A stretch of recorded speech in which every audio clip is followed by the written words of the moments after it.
So what we'll talk about today is what's called the universal property of a free group. So what do we have? We have a set S, and given the set S, we have constructed something called the free group on this set S, or generated by this set S. Now between these two objects, the set and the free group generated by that set, there in fact is a certain natural map. Okay, so what map is this? So we'll give this map a name. I'll call it J. What does this map do? Take any alphabet, take any element X of the set S. So for example, for the free group on two generators, we had called them A and B. So X is, say, A or B in that case. So more generally, X can be any element of the set S. Now how do we associate to this an element of the free group? So we do the following. We first think of, so maybe it's best to think of this in the following way. Let's map S to the set of all words in S hat, the augmented alphabet.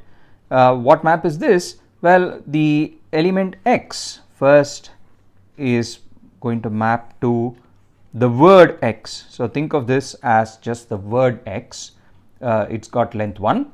Now from the set of words in S hat to the free group, I have the following obvious map. Given any word, I can associate to it the equivalence class corresponding to that word. Okay, so the net result is that this map J that I've talked about is the following. It sends X to the equivalence class of just the singleton word X. Okay, so that's sort of a natural map.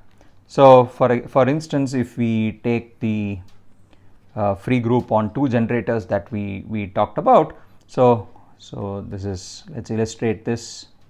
If S is AB, I have the free group on two generators. This natural map just does the following. It takes A and maps it to the equivalence class of A, B to the equivalence class of B. Okay, so map to the free group. Now observe that S is just a set. F of S is a group, but from a set to a group, you have a function. You really can't talk about other extra properties that the function can have, right? For example, if we have a map between two groups, as we have seen before, we can talk about homomorphisms of groups. But in this case, one of them is just a set, so it's just a map of sets, or in other words, it's just a function. Okay, so this is a function, so just a map. And what's the image of this map? So what's the range of this function, if you wish? So let me call this the range of this function f. Well, what is this? By definition, this is just the set of all equivalence classes of the singletons X as X ranges over S. Okay, so this is some subset of the free group.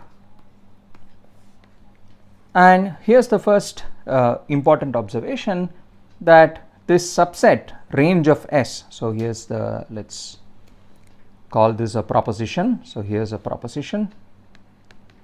This particular subset, the range of this function, range of this function J, in fact, it's a subset of the free group which generates the free group.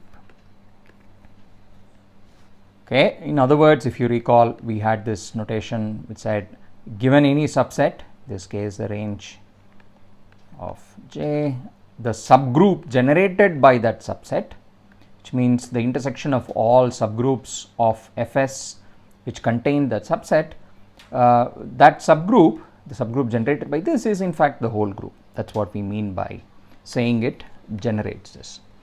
Okay, so the proof, well, rather easy. There are some obvious elements which belong to the range. For example, by definition, this belongs to the range, and hence to the subgroup generated by the range. Now, whenever an element, in this case X singleton, belongs to a subgroup, the inverse of that element, so this means that the inverse of X also belongs to that subgroup.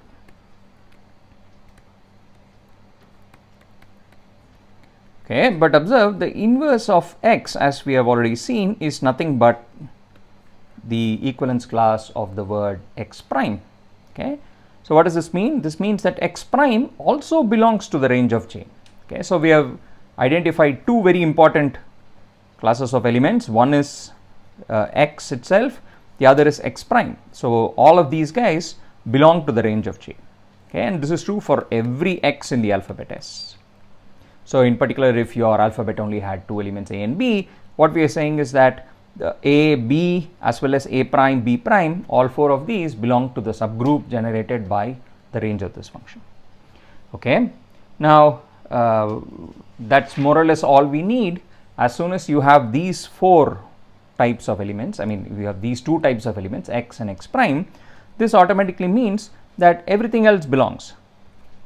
Okay, so what are all the other what's a typical element of FFS going to look like? Well, it's going to look like the following. You take a word, take W to be a word in the augmented alphabet, then the typical element, so look at the equivalence class of W, this is an element of the free group. So every element of the free group is of this form, the equivalence class of some word. I claim that this equivalence class of W also belongs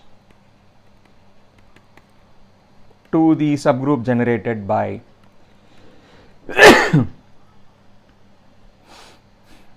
sorry, that's going to be edited out. So let me start again from the claim. So the claim is that the equivalence class of W belongs to the image of or the range of this function, the subgroup generated by the range. Okay, and why is this? What does a typical word look like? So this is a proof of the claim.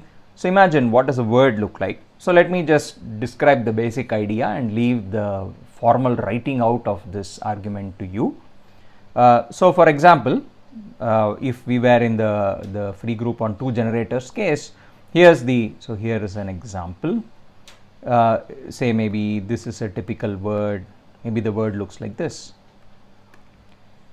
Okay, so if this is what your word looks like, then observe the equivalence class of W is by definition, so W itself is the concatenation of all the singletons, right? W can be thought of as the singleton A, that's a word, concatenated with the word, the singleton B concatenated with this word, with the next one, with A, with B and A prime. Okay, so when you look at the definition of the product in the free group, it's just this multiplied by ... all the way till the last alphabet, which is A prime.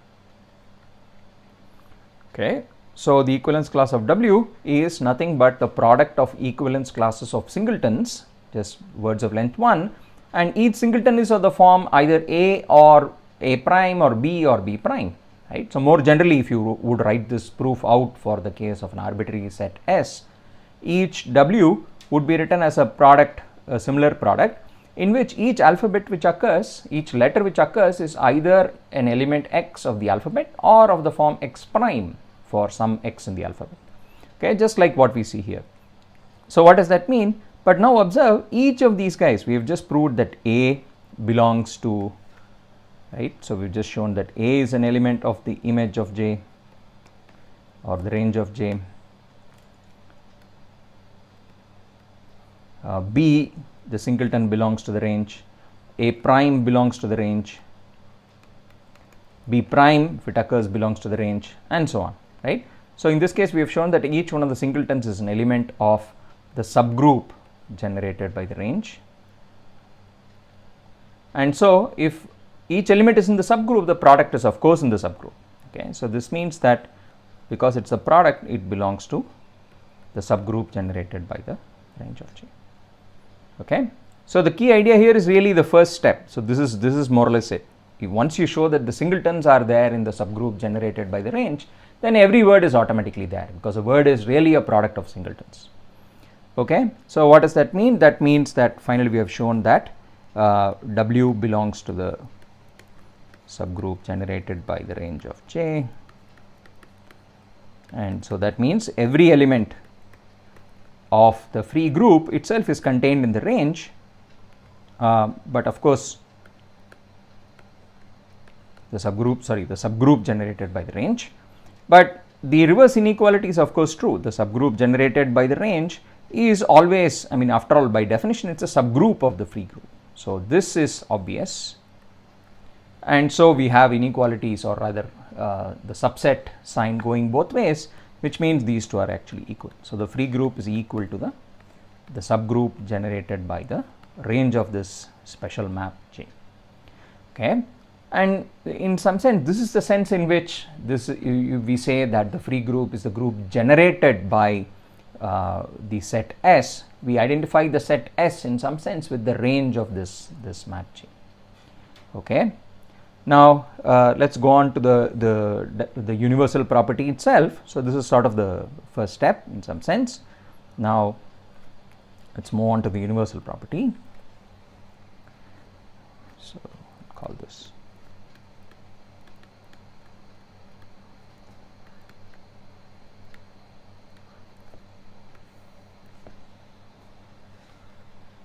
Okay. Now let's formulate this in the form of a proposition. So it says, let K be any group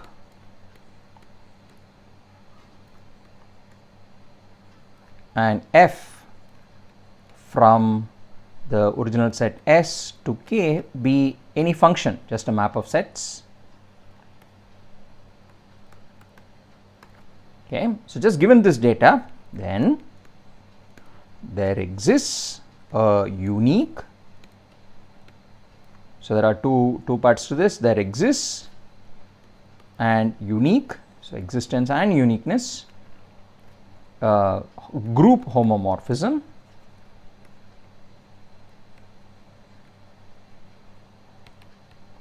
F tilde. Now this should be a map between groups, so we say it should be a map from Fs to K, such that the following holds, such that F tilde composition composed with the map J should give me the original map F. Okay, so this is the statement of the universal property of the free group. So let's just try and understand this, what it says a little bit more. Okay, for this it's easiest if we just draw a diagram. So recall what's given is your set S, a group G, a group K, and a function between them F. Now J, as we saw earlier, is a certain distinguished map from the set to the free group generated by the set. Now what is being asserted here is that there exists a group homomorphism. So F and J are not group homomorphisms, they are just maps of sets, but the claim is that there is a group homomorphism. Okay, so the existence of this map, which we will call F tilde, is the content of the proposition. So there is a group homomorphism. Okay, and further it's unique. So there is also an additional thing of uniqueness, such that this, what we usually express as such that this diagram commutes. So if you see what this identity says, it's F tilde composition J is F, which means that if you sort of go from S downwards and then like this, so that is your F tilde composition J, or you just go straight to K, that's your F. Okay, such that whether you go down like this or straight like this, you get the same answer. And this is what we usually express by saying such that the diagram commutes.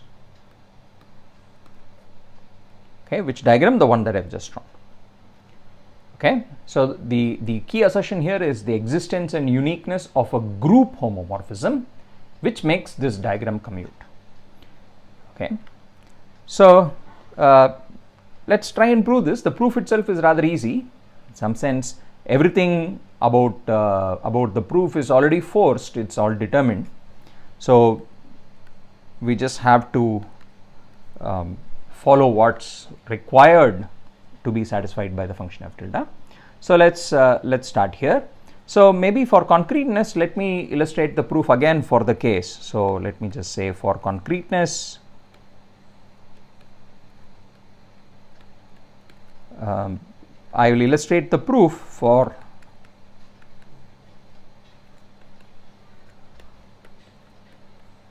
for the free group on two generators, but you should be able to extend it without any difficulty to arbitrary free groups. So what is it that we need? We need from the set S to K, you're given a map F. I have to construct a map like this, right? So this is the thing that I still don't know. This is the original map chain. Okay, so let me see what properties my f tilde has to satisfy this map f tilde. So observe that f tilde on j of x. So here I just have S is A and B. So let's just see what this does to A and B first. So observe this is equal to f of A. Similarly, f tilde of j of B is supposed to be the same as f of B. Okay, so this is just by the definition. I mean, this is the requirement. F tilde composition j should be f. Now what does this mean? F tilde of j of A is by definition f tilde of the equivalence class of A. Okay, f tilde of j of B again by definition is f tilde on the equivalence class of B. Okay, so what is it that I have to start with? I already know what values f tilde must take on the range of j. Okay, I know what value it takes on the singleton equivalence class of A. I know what value it takes on the equivalence class of B. Okay, so f tilde is partially determined. It's given to me on the range of this function j. That's more or less what it said. Okay, but that's really enough, because if you remember what we just did, the range of j generates the free group, right? It's a generating set for the free group. So if I know my homomorphism f tilde on this generating set, I can deduce its values on all the elements of my free group. Okay, and we will do it in just a second. So this is what I know I must have. So for now, just treat all this as sort of heuristics. We are trying to see what all information we can deduce about f tilde. Now, so let's do the next thing. What's f tilde? What do you think f tilde should be on, let's say, A prime? Well, again as before, so this is almost like the calculation we just did. So recall A prime is nothing but A inverse by definition, and a homomorphism, since f tilde is a homomorphism, if I know the value on A, then the value on A inverse is just the inverse of that value. Okay, but now again f tilde of A, I already know what it is. It is f of A, and so this should be f of A inverse. Okay, so what this means is I also know the value of f tilde on A prime. Similarly, by the same logic, I know the value of f tilde on B prime. It is nothing but fb inverse. Okay, so what we have done is we have managed to find 4 pieces of information about f tilde: its value on A, its value on B, its value on A prime, its value on B prime. Okay, and now recall that any word, I am trying to find out how to define f tilde on all of f of s. Okay, but any word in f of s is, well, it's a word, so I mean it's the equivalence class of a word. It can be written as a product of A, B, A prime and B prime. Okay, so that will tell me how to define f tilde on any word. So again, let's do this by example for concreteness. If I take the word W, which looks like A, B, A prime, B prime, A, for example, A, B prime. Okay, if this is my W, then observe how will so I'm going to ask the following question: what value should f tilde take on the equivalence class of W? Well, just like the computation we did, the value should be f tilde of, I first write W as a concatenation of singletons. So I think of W as being A into B into A prime, etc., etc. Okay, and now I use the fact that f tilde must be a homomorphism. So if it's a homomorphism, what does that mean? It says that this is f tilde of, so let's maybe just do it on this page. So this should look like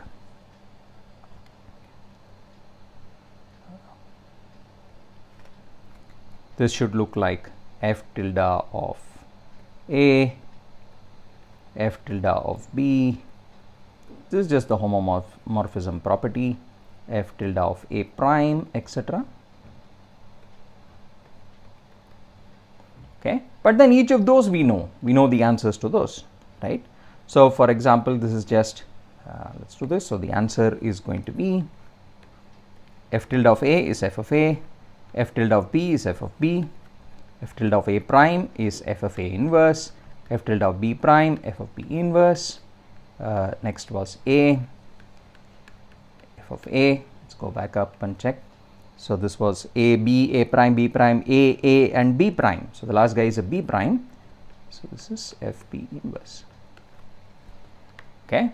So you can sort of see how I deduced the value that f tilde should take on this word. And this final answer here, f tilde on my word W. So this sort of tells us how we should define this map f tilde now in general. Okay. So now that we sort of have an intuitive idea of how f tilde should be acting, let's just go back and use this as our definition of f tilde. Okay. So this last thing here is going to become our definition in some sense. So now we go back and define f tilde formally. So define f tilde formally as follows: from the free group to K as follows. Take any element W, well, take any word W if you wish, S hat. Now write this as a product of A's, B's, A primes and B primes, A, B, A, etc. That's what W is going to look like in general. Now the definition, so then define f tilde on the equivalence class of W using the following prescription. So let me just describe it. You scan, so here's the procedure: you scan W from left to right. So step 1, scan W from left to right. Every time you see an A, so what will you see when you scan it? You will see either an A or a B or an A prime or a B prime. Whenever you see an A, you replace A by f of A. So you'll notice that's what we have done here, right? All the A's have become FA's. Replace B by FB. And if you see an A prime, you have to replace it by f of A inverse. Okay, observe f of A is an element of K, so f of A inverse of course makes sense. It's also an element of the group K. And similarly, you replace any occurrence of B prime by f of B inverse, again an element of K. Okay. Now replace these and take the product in the same order left to right. So take the product of those elements. So take product in the same order. So notice K may not be an abelian group, so I can't change the order of my factors. If I see an A before a B, then when I apply my f tilde, it should be f of A times fb. It can't be fb times fa. Okay, so here's the prescription. Here's my definition of f tilde. Okay. Now having defined it in this way, it's just a question of checking the various properties. So that's the main definition. So let's check the key properties. Check properties.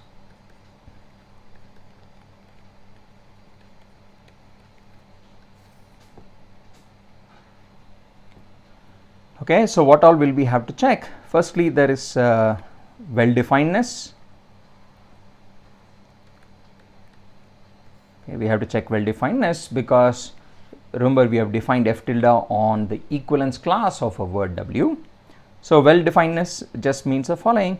I need to check the following, that if two words W1 and W2 are equivalent to each other, in other words, if one of them can be obtained from the other by a sequence of rewriting rules, then my f tilde, the value on W1, will give me the same answer as if I compute it on using W2 as my representative.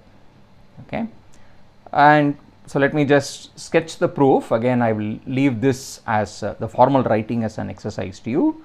So observe, if W1 and W2 are just directly related by a basic rewriting rule, suppose this is a basic rewriting rule. which means I can get W2 from W1 in one step by just either inserting an A prime or A prime A, or deleting an A prime or A prime A or B prime and so on. If you can do that in one step, then this is clear. Okay, then it's clear that they both must have the same f tildes. Okay, then it is clear that this equation, so let's call this equation star, it's clear that this equation star holds. Why is that? Because what does W1 look like? It's a product of A's, B's, A primes and B primes in some order, right? And let me assume that I obtained W2 from W1 by, let's say, inserting a pair A prime somewhere. Okay, so let's assume this was W1 and let's assume W2 was the same thing as W1, except somewhere here in the middle I inserted an additional A prime. Okay, the rest is the same. Now suppose this is how I got W2 from W1. It's now got length 2 more, but now if you see what our prescription was, how did we compute f tilde of W2? The definition is you just apply, you look at each of these dots from left to right. If it's an A, you replace it with FA. If it's A prime, you replace it with FA inverse. Likewise for B. Okay, so you'll keep scanning it from left to right. It will become either f of something or f of something inverse dot dot dot, and now so far it will be the same whether you do it on W2 or on W1. Thus far both are going to give you the same answer. The only difference can arise when you see the A prime in W2. Now for that, what's the prescription say? When I see an A, I'm supposed to replace it with an FA. When I see an A prime, I'm supposed to replace it with an FA inverse. Okay, so these are the two extra terms that I get in W2. And again, the rest of the terms to the right of that are the same in both W1 and W2. So this part agrees. Okay, so these terms are the same as those in W1. Similarly, these terms are also the same as in W1. The extra is only in the middle. But observe, the extra is just the product FA times its inverse. So of course that's just the identity element of K. So this is nothing but the identity element in K. And so this product is just going to give you the same terms that you had in W1 times identity times the same terms that you had in W1. So the net result is of course the same answer as what you would have gotten for W1. Okay, and of course this is the proof for a single basic rewriting rule, but if it's true when you apply a single rule, then of course it's true even if it's a chain of rules. If you can go from W1 to W2 by a sequence of steps, at each basic step this fact holds that f tilde gives the same answer. So of course even if you have many steps, the first, beginning and the end of the step, they will still have the same values of f tilde. Okay, so this is the well-definedness. Now the other properties are also very easy. So if you show, what do we need to show? We need to show that f tilde composition J is F. That's the important one, but that's obvious because of the way, I mean, in fact that was really how we figured out what f tilde should look like. So observe, this just means the following. I should show that I need to prove this, that f tilde of JA is FA and f tilde of JB is FB. Okay, but this is true because f tilde of JA, observe, is nothing but f tilde of A. J of A is just this A by definition, right? And f tilde of A is of course equal to FA. So this equals FA by definition. And the same holds for FB. Okay, so similarly for FB.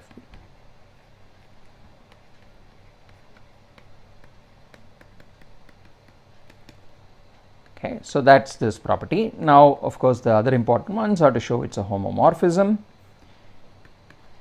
Okay, so this one is just question of figuring out how this works under concatenation. So I'm going to leave this to you as an exercise. Show that if I take two words W1 and W2 and try to compute f tilde on their product, then it will just give me f tilde of the first guy times f tilde of the second one. Okay, so again an easy exercise from the definition. And finally what we need to show, so with this we are really done with the existence of f tilde, right? We have shown it is a homomorphism, it's well defined, it satisfies the diagram commutes property. Now what we need to do is really to show uniqueness, okay, that there exists a unique f tilde which satisfies which makes a diagram commute, which is a group homomorphism. Now again, uniqueness, I am going to state a little lemma and then let you deduce the uniqueness from that lemma. Okay, so this is a general lemma really about homomorphism between two groups. So suppose I have two groups G and H. Okay, so let G and H be groups, and suppose, so well, I don't really have anything between them yet, let G H be groups, and suppose I have a generating set for G. Okay, so and let A subset of G generate G. So again recall, that means that the subgroup generated by A is going to be the entire group G.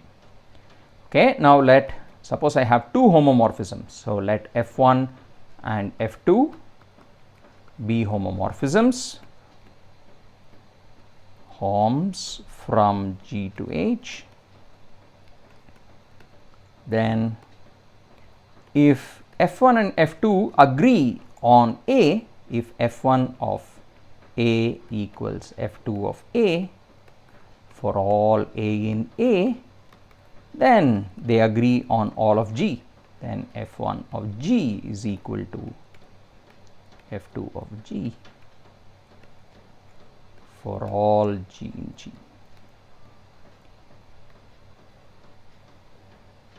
Okay, so if I have two homomorphisms which agree on a generating set, then they must agree on the whole group. Okay, so that's a little lemma. So the proof of the lemma is also an exercise, again a very easy exercise. Now what I want you to try and do is to see how this lemma can be used to show a uniqueness of the map f tilde that we have. Okay, and the little hint is, so use this lemma to prove uniqueness in the main proposition, in the universal property proposition.